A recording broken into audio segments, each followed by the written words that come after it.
Okay, so like David Holtzman, when you get to the end of the film, you realize that these actions don't denote what those actions for which they stand would denote. That this is not a real, quote, real rape victim. This is an actress representing what a rape victim would be like. Part of what makes it something between fiction and documentary is that the dialogue comes from tape recording interviews with women who had actually been raped. And they were interviewed by a collective of women about what it was like. And many of them described how the police and friends doubted their stories. And that made it all the more painful. So again, when you learn that this film is not what it appears to be, the response can be different. You can, on the one hand, feel angry that you've been deceived. You can feel relieved that she is not an actual victim being abused again, not by the rapist, but by the filmmaker who is repeating the same kind of abuse. He's treating her with a lack of respect and trust and belief. He's questioning her story. And he's doing something very similar to what the rapist did and what the police did. But we learned that it is a representation of that through the scripting and the acting rather than actually subjecting a real person to further abuse. So it could be relief that this is not what it seems to be. But it's clearly a film like Land Without Bread that makes us think about ethics. It makes us think about how do you encounter other people respectfully? And how do you make sense of a film and process that question of what kind of message is this message? It comes on many levels, and it's a confounding, complicated question.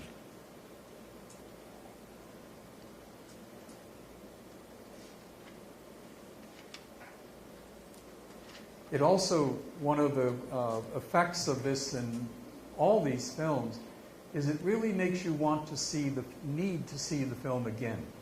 Because you've watched it assuming one thing and interpreting it one way, usually. You discover it's not what it seemed to be. Then if you go back and see it again, you will see it in a different way because now you are seeing it as something different.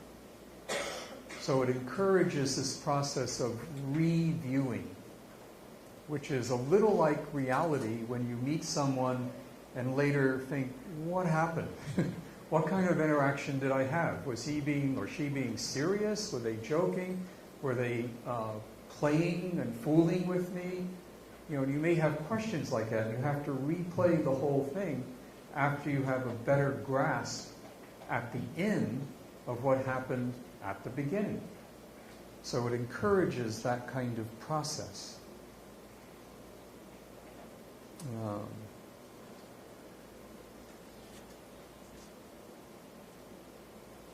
There's another example I'll show, well, I won't show, I'll play, that goes back, which again is, I think, an interesting take, which has a couple of different lessons in it. This was a radio broadcast. It was very famous. You may have heard about it. It was when Orson Welles presented The War of the Worlds that Steven Spielberg got around to later. This was earlier, and he did it on radio, and he did it as if it were a series of news bulletins breaking in, like the storm in the U.S. now, you know, breaking in as new information unfolds about the landing of Martians on the Earth. And it broke into a show of live music from a dance hall in New York City. So we had a music show, people dancing, dance music from the 1930s. This is 1939. And then news of Martians arriving on Earth. What's interesting is when it was broadcast, Wells was so good at making it seem real that some listeners thought it was real. So I'll play some of the recording of the broadcast. The whole thing's about an hour. It's on the web. We'll just play the first few minutes. So again, this is the beginning. Okay.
We know now that in the early years of the 20th century, this world was being watched closely by intelligences greater than man's, yet as mortal as his own. We know now that as human beings busied themselves about their various concerns, they were scrutinized and studied, perhaps almost as narrowly as a man with a microscope might scrutinize the transient creatures that swarm and multiply in a drop of water. With infinite complacence, people went to and fro the earth about their little affairs, serene in the assurance of their dominion over this small, spinning fragment of solar driftwood, which by chance or design, man has inherited out of the dark mystery of time and space. Yet across an immense ethereal gulf, minds that are to our minds as ours as the beasts in the jungle, intellects, vast, cool, and unsympathetic, regarded this earth with envious eyes, and slowly and surely drew their plans against us. In the 39th year of the 20th century came a great disillusionment. Near the end of October, business was better. War scare was over. All men were back at work. Sales were picking up. On this particular evening, October 30th, the Crosby service estimated that 32 million people were listening in on radios. Change in temperature. A slight atmospheric disturbance of undetermined origin is reported over Nova Scotia, causing a low-pressure area to move down rather rapidly over the northeastern states, bringing a forecast of rain accompanied by winds of light gale force. Maximum temperature 66, minimum 48. This weather report comes to you from the Government Weather Bureau. We take you now to the Meridian Room in the Hotel Park Plaza in downtown New York, where you will be entertained by the music of Raymond Raquel and his orchestra.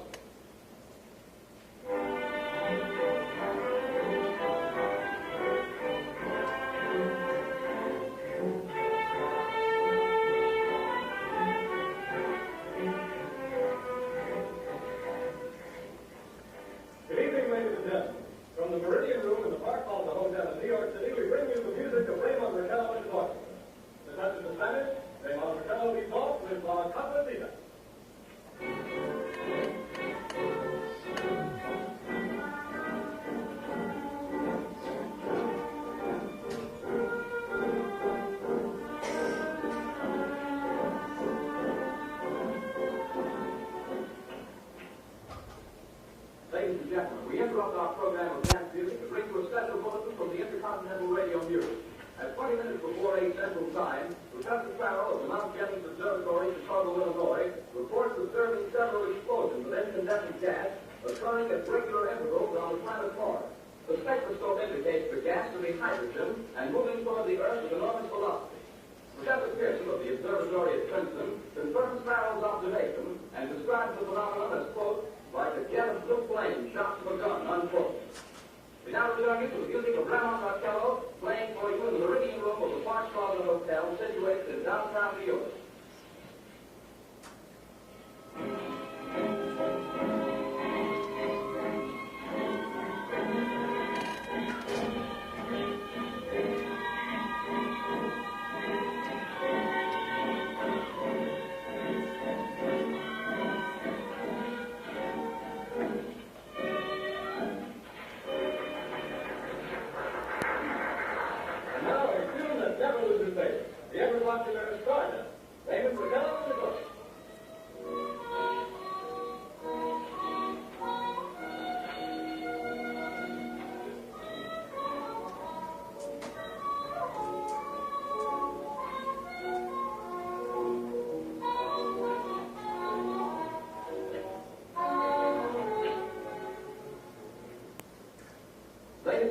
Following on the news given in our bulletin a moment ago, the Government Meteorological Bureau has requested the large observatories of the country to keep an astronomical watch on any further disturbances occurring on the planet Formas.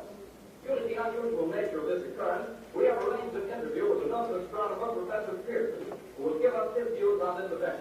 In a few moments, we will take you to the Princeton Observatory at Princeton, New Jersey.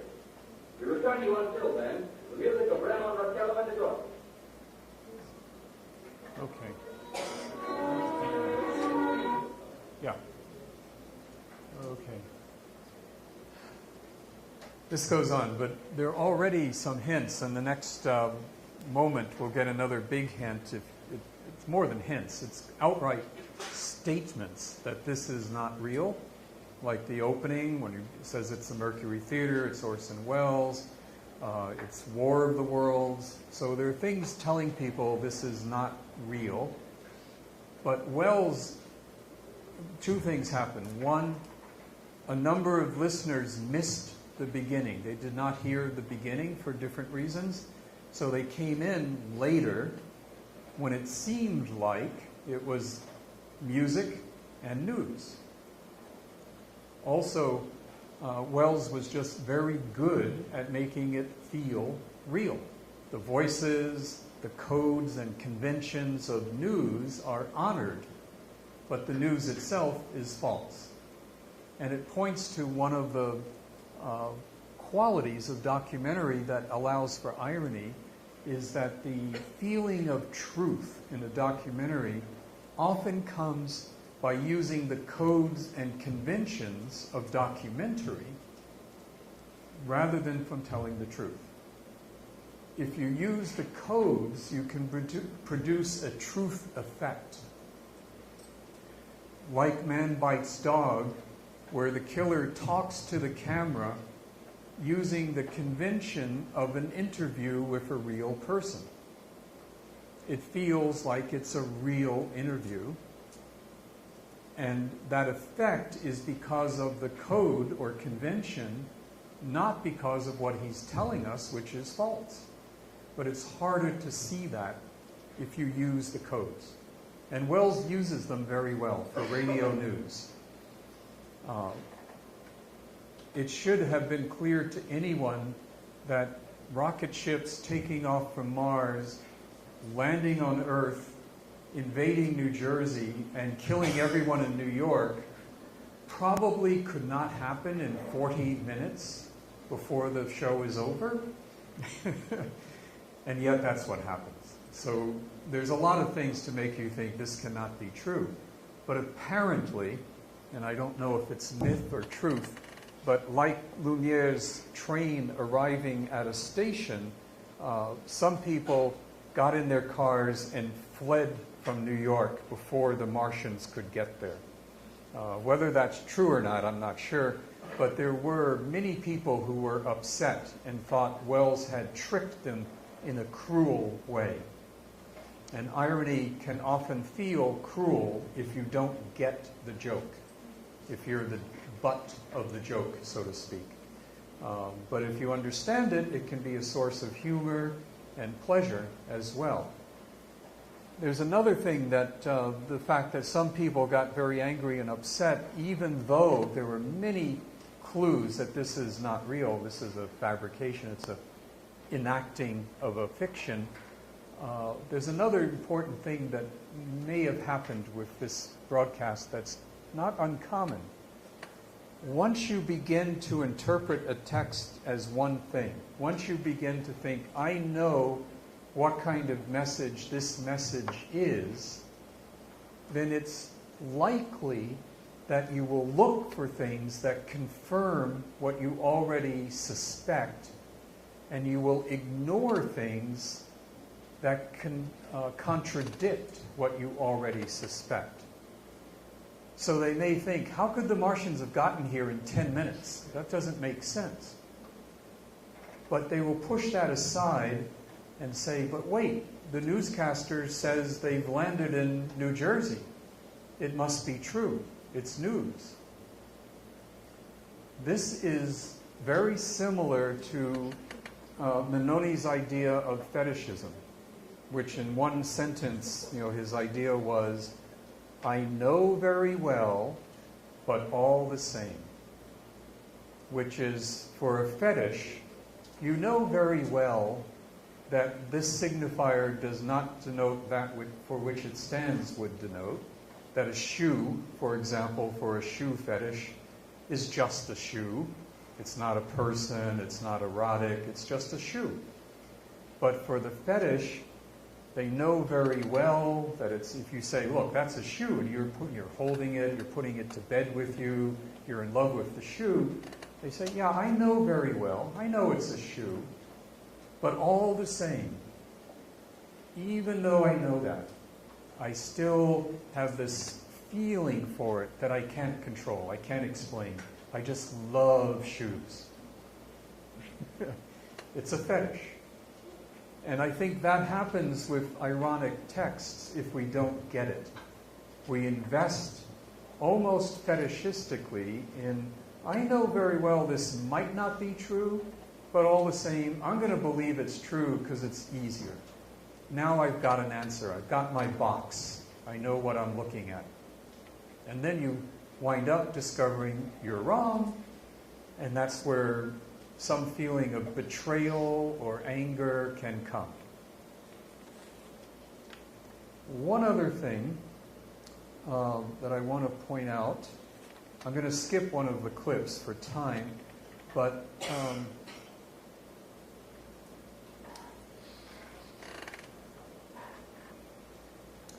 when animals are playing and they're going through play,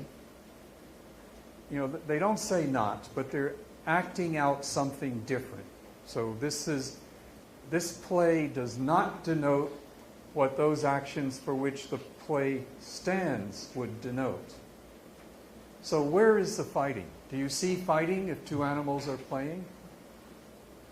You don't see them fight, right? Because they're playing.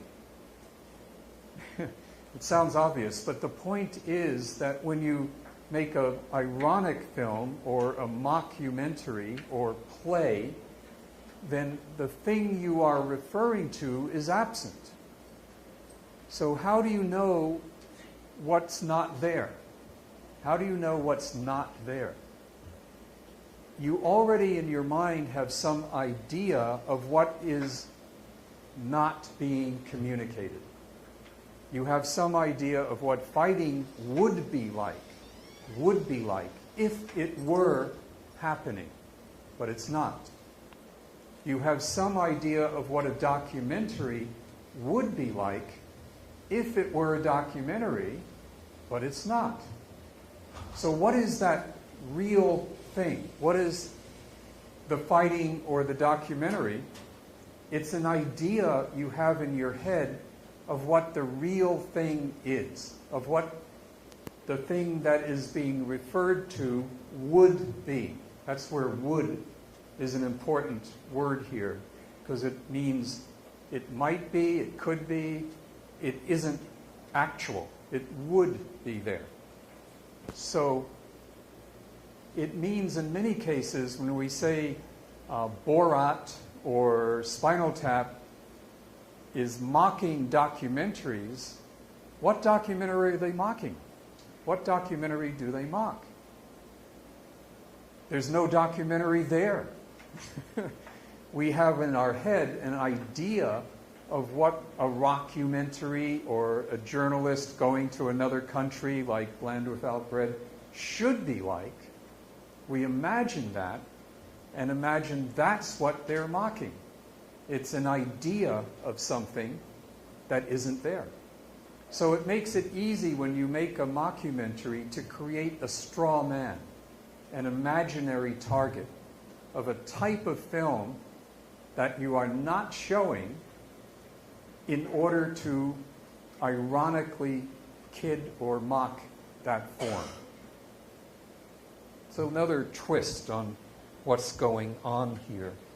They're not really mocking documentaries, they're mocking an idea of documentary that's built into the ironic text and to our heads from our experience, like fighting. In other words, the documentary that's being mocked is a fiction.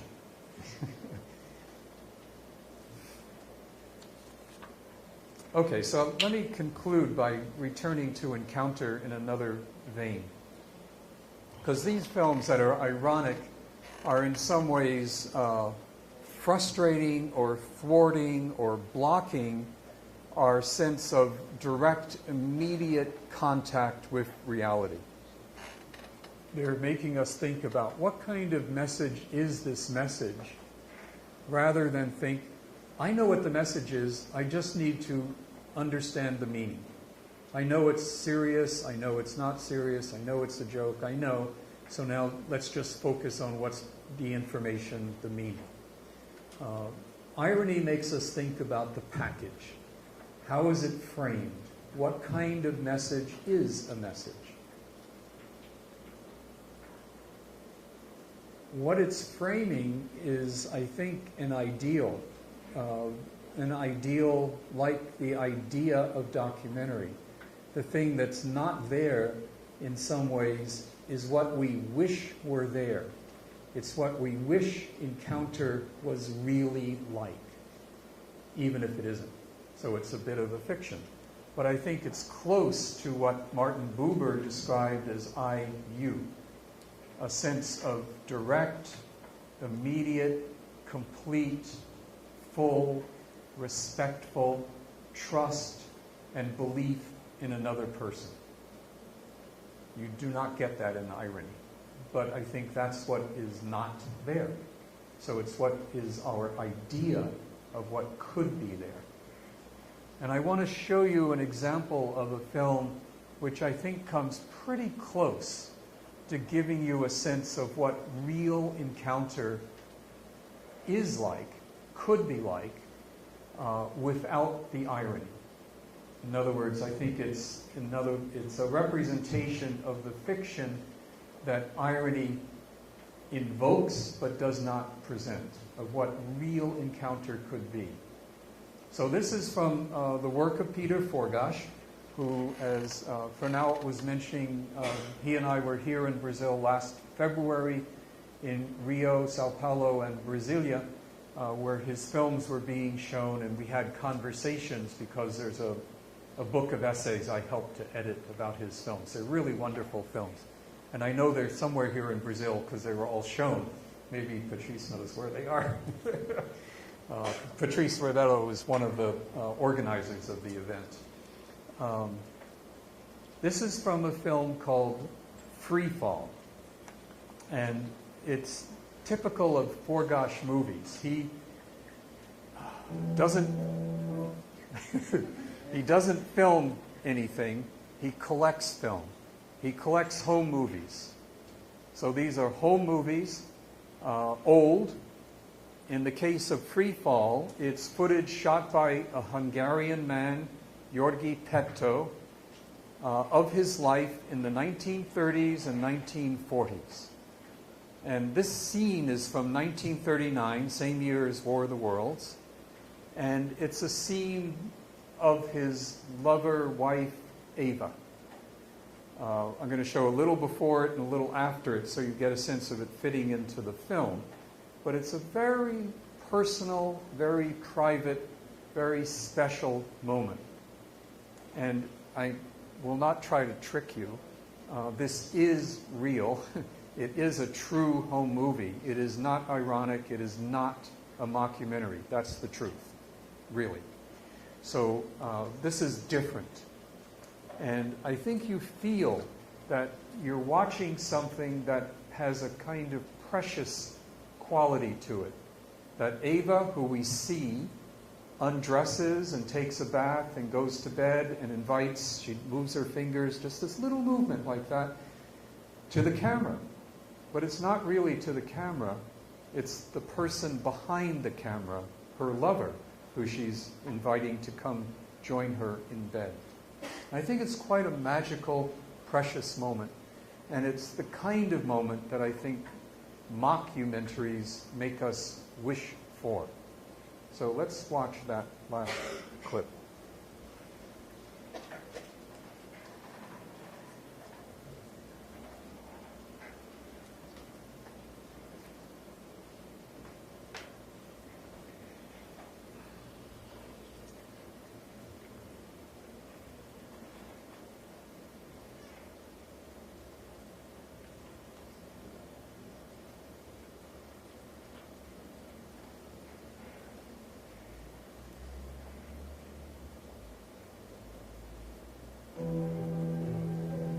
The music is added by Forgas. I should have mentioned that. It's very unusual.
Restriction of public and economic expansion of Jews. From section 1. In the application of this act, that is Jewish who himself was, or at least one of his parents was, or at least two of his grandparents were, members of the Israelite denomination. Also the children of the above listed, born after the enforcement of this act.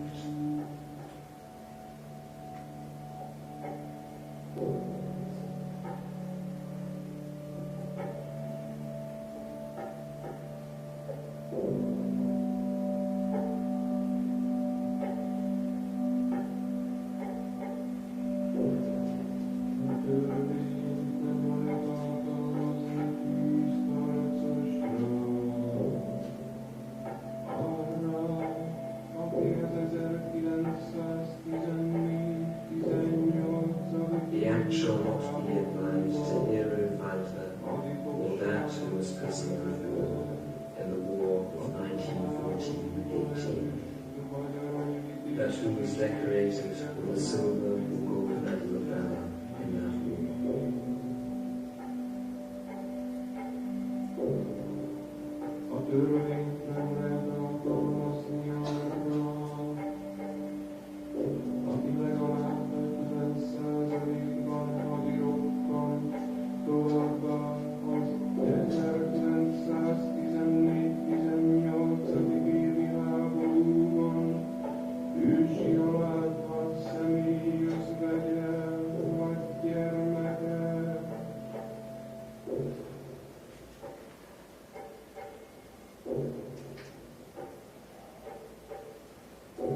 The act shall not be applied to that who is at least 50% war disabled. Furthermore, to that who is a widow or child of the person that was killed in action in the 1914-18 war.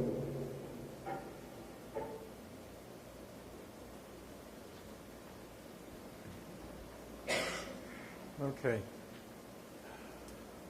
Yeah, I think it's a very beautiful moment, that moment in the film. And in the book of essays on Forgas, Kaja Silverman has an essay where she writes about this moment, I think, very poetically. It's very touching and very beautiful. And I think it's that which the signifiers that don't denote that which they stand for would denote. This is it. This is what real encounter is like, when two people meet and embrace with their hearts rather than with the ironic wink. And it's in a whole movie. It's not in a big epic fiction or big documentary. It's just a man's whole movie of himself and his lover. There is one level of irony I should mention, though, which is in the sung oratorio that goes, and the speech that goes with what we see, because these are the laws that the Nazi government from Germany imposed wherever they had power, including Hungary. So these laws were the beginnings of what was to be the final solution, where they tried to exterminate all the Jews. Jorgi Petto, the man who made the film, was Jewish, and his wife was Jewish. So Forgas is putting these laws about who cannot do business and the exceptions that are in the beginning of this process, where you can think, oh, it won't affect me because I was in World War II or I have a handicap or whatever. They were very clever in an evil way about how they did it. But instead of making a big point of the laws, there's the music, the singing, and the voice, all introducing them in a way that I think the image defeats. Because instead of getting us to think about, anti-Semitism or the Nazi plans for Jews, it really draws our mind and eye, I think, to what two people in love are like, and how that goes beyond what any law could possibly describe. That these are not people who are Jewish or not Jewish, or rich or not rich, or veterans or not veterans. These are human beings. And to see two people in love embracing each other through a camera because of their intimacy, in a way, is, I think, in one sense, the ultimate defiance of the power of the state. Because the state has the power to kill. But individuals, have the power to love.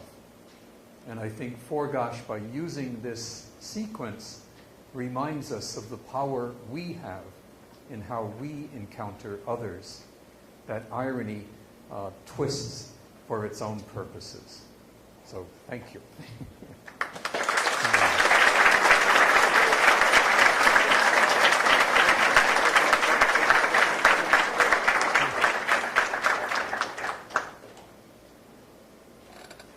Passar para as questões. Elas podem ser feitas em inglês ou português. No caso de elas serem feitas em português, eu vou tentar traduzi-las para o Bill Nichols.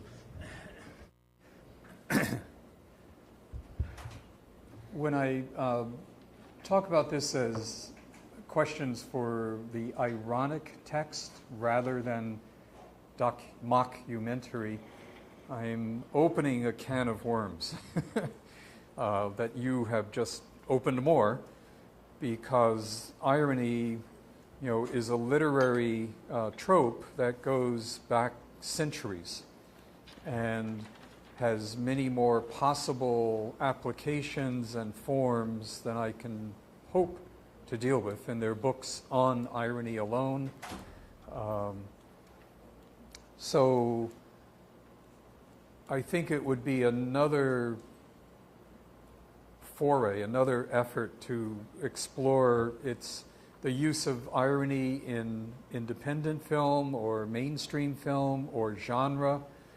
I think there's a number, well, I don't know if there's a number, but there are several films that are kind of ironic versions of adult movies, where some of the ways in which adult movies act as if they signify that which they do not signify, which is actual relations, sexual relations between people, because they have to have the camera, they have to stop and start. There are all kinds of things that make them fictions. And there's some films that make that more clear, like Boogie Nights, which has a certain irony to it.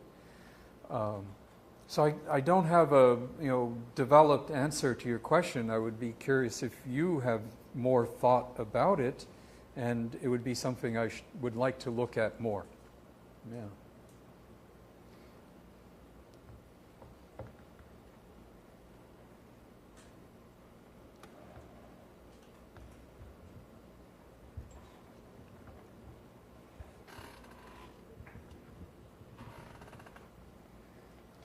Mais alguma questão?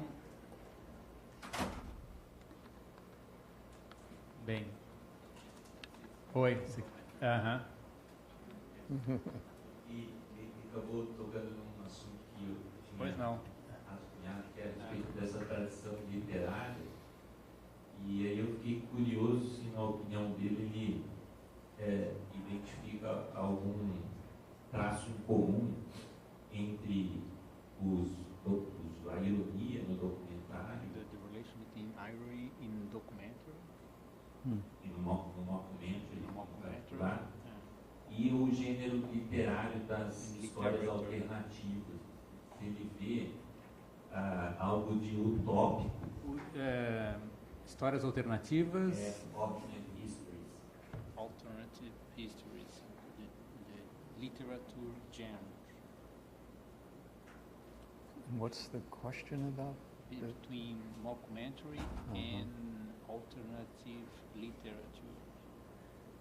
Esse gênero de literatura alternativa.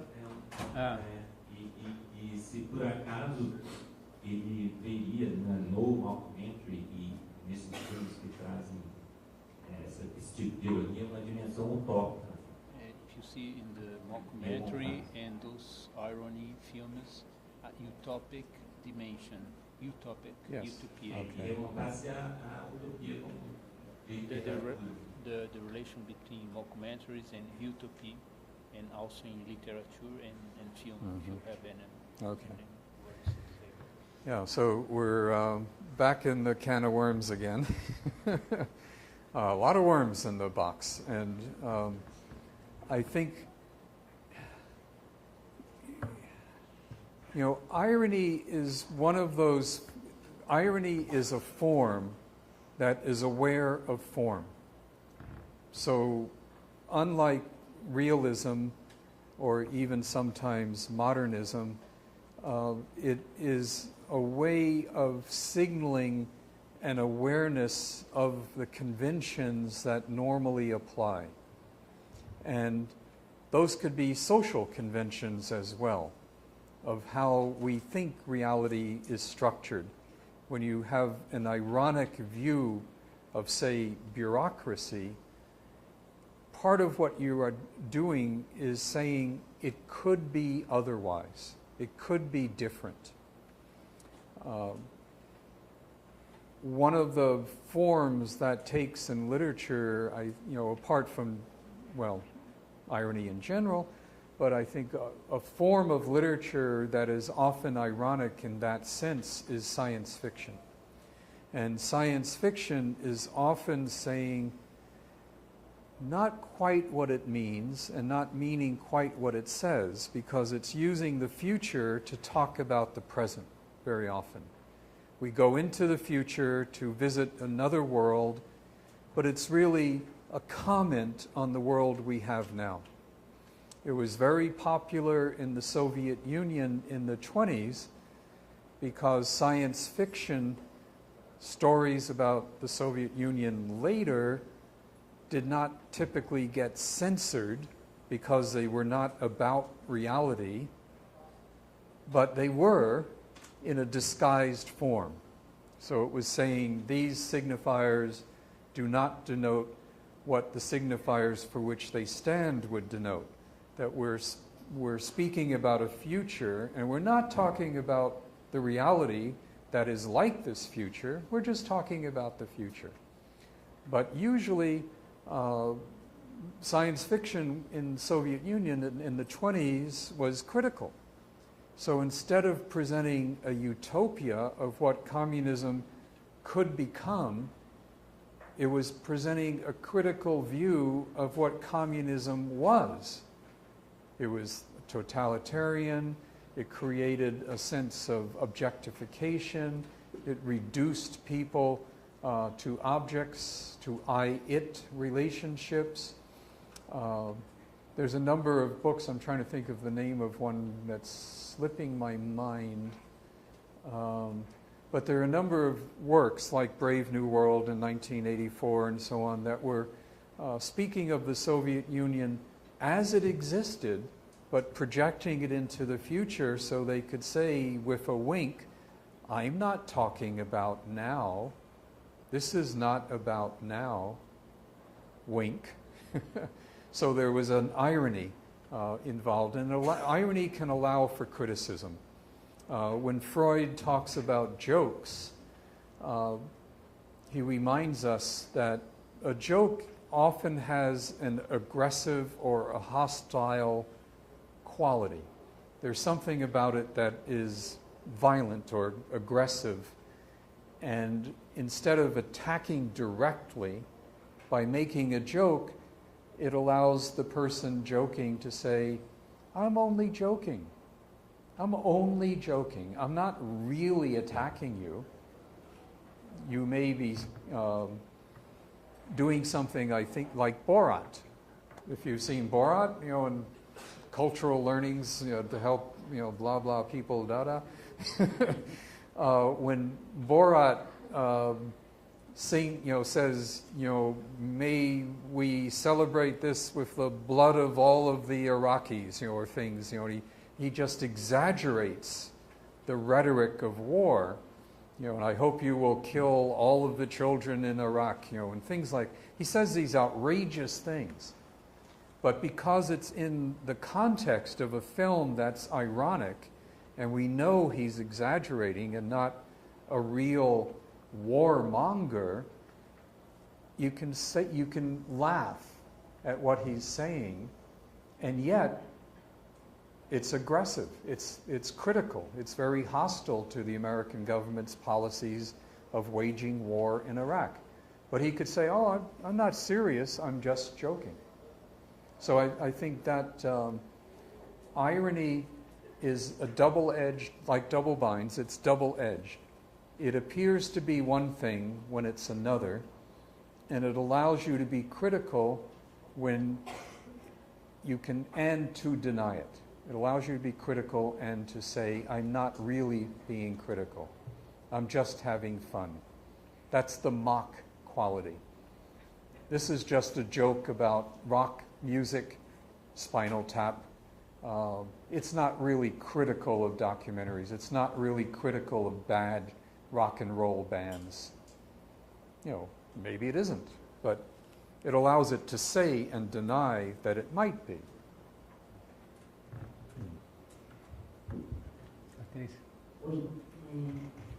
Esse traço da ironia, ele de alguma maneira, eu acho que sempre teve escrito nos momentos em que a forma ensaio você manifestou no documentário ao longo da sua história, né? Irony and the film essay and documentary. Film essay and documentary, do you understand? Essay and documentary, the relation between irony and essay in documentary.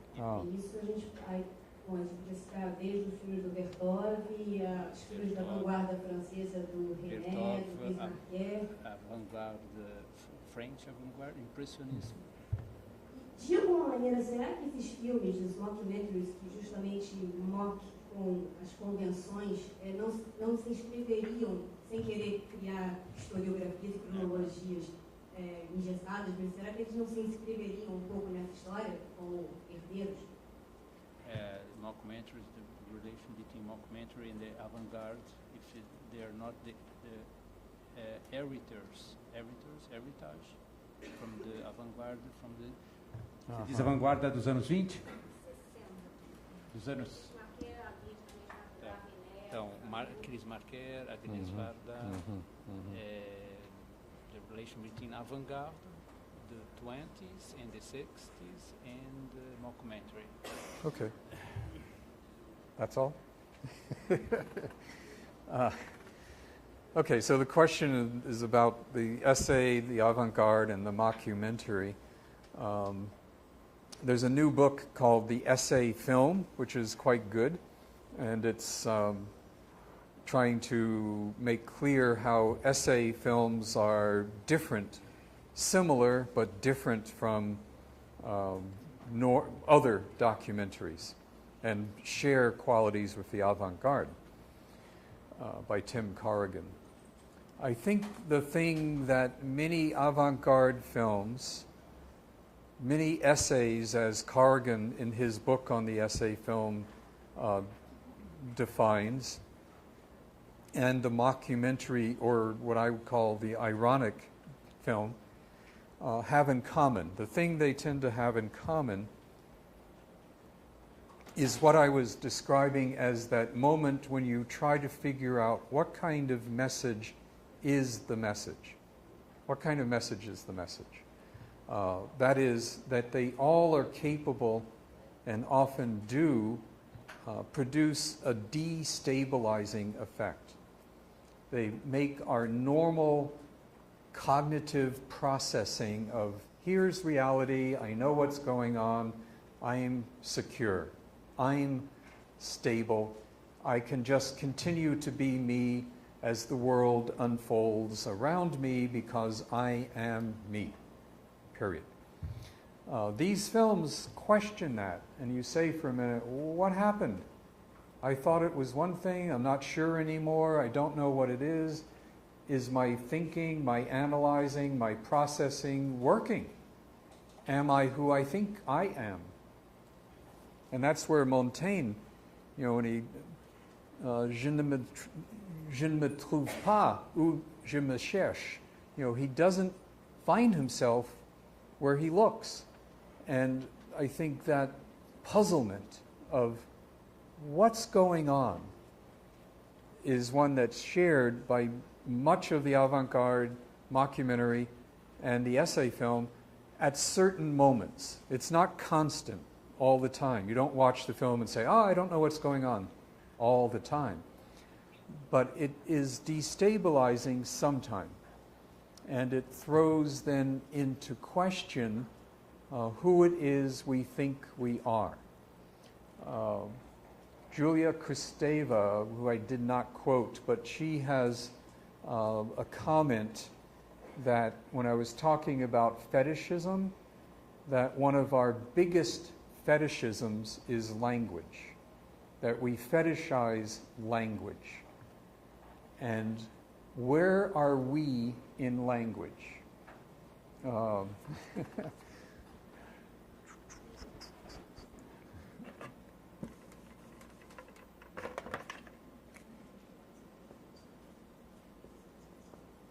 Right. That's me in language. I am talking. I am talking. And every language has some version of the first person pronoun. But is I me? It's a signifier that does not denote that for which it stands. I is not me. But we fetishize the I. We over-invest. I know very well I am not a linguistic signifier, but all the same, when I say I feel moved by Peter Forgash's film, I mean I am moved, right? So we're confusing ourselves all the time. We think when we say I, we mean me, all of me, not just the I. And these films often get us to, I think they encourage us to think about that, to think about how do we actually encounter others and exist in the world, and how inadequate language, even language, which is so rich and so complex and allows us to say these very complicated things like I'm trying to say right now. You know, I'm trying to say something pretty complicated, and it's inadequate.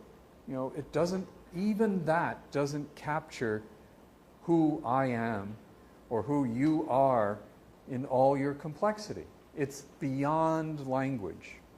It's what I think Werner Herzog calls ecstatic truth. You know, a truth where you go beyond yourself. For Herzog, that's often in nature, like Grizzly Man and almost all his films. You know, going somewhere, encountering nature and realizing that I am just a little dot in the world, and that the me, the all of me, is somehow made more real when I understand that the I is just a signifier. That's a partial answer, I guess. Ok.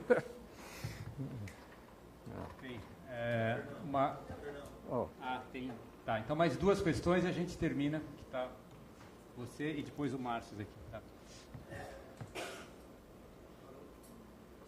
Não. Tá sem som. Tá sem som lá. Aqui também. Tá sem som nos microfones.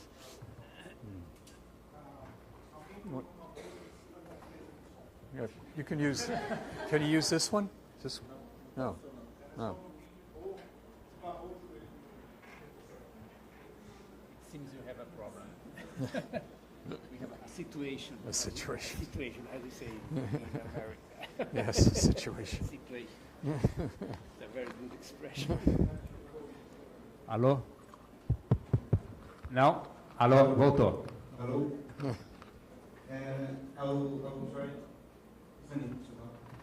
I'll try to be clear in my question. Nice.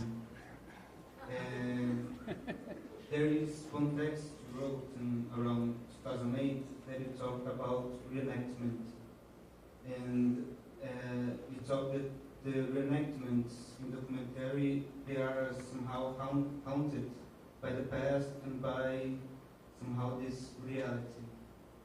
And coming to the mockumentaries, do you think there is some species of haunting in these reenactments or in this kind of film?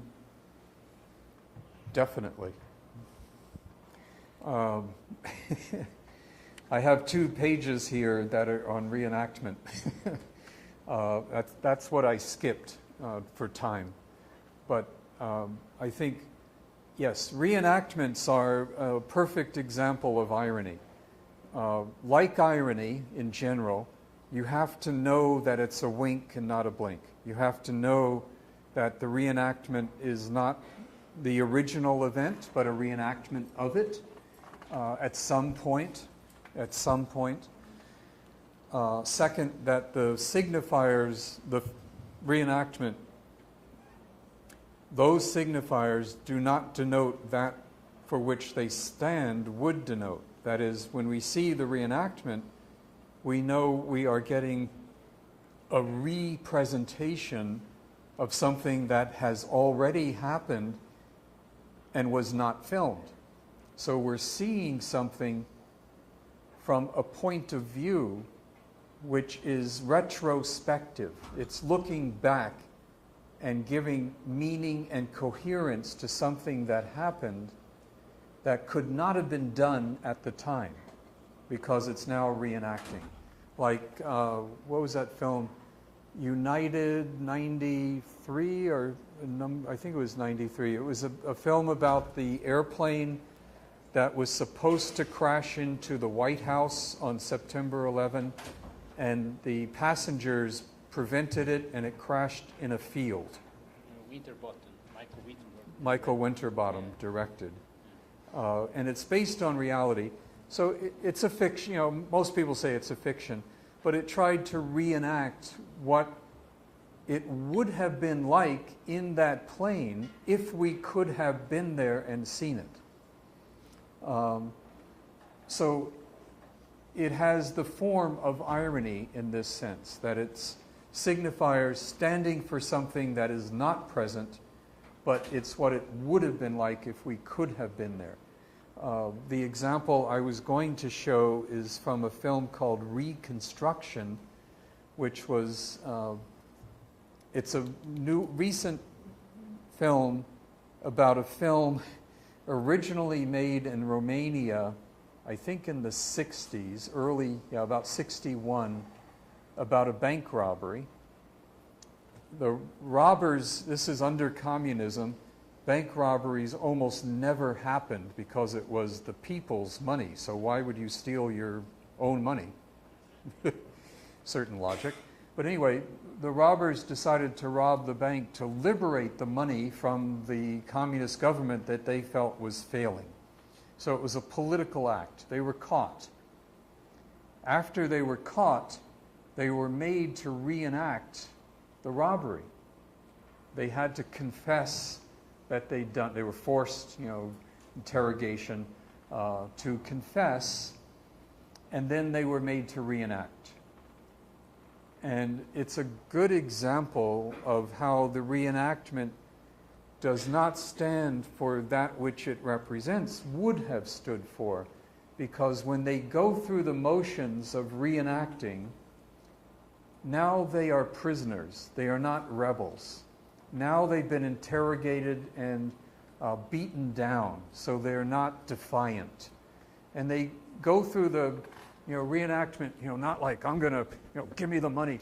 They go, sort of, give me the money. It's like they're already defeated. And the state wanted to show its power by showing how these robbers were brought to justice.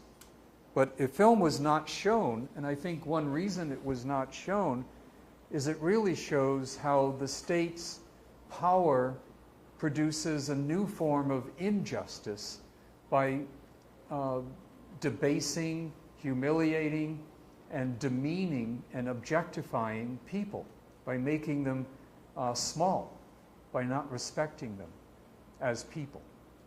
So it's a reenactment that is definitely ironic in ways the government may not have even intended, by failing to capture the spirit of the robbers and instead reducing them to defeated victims.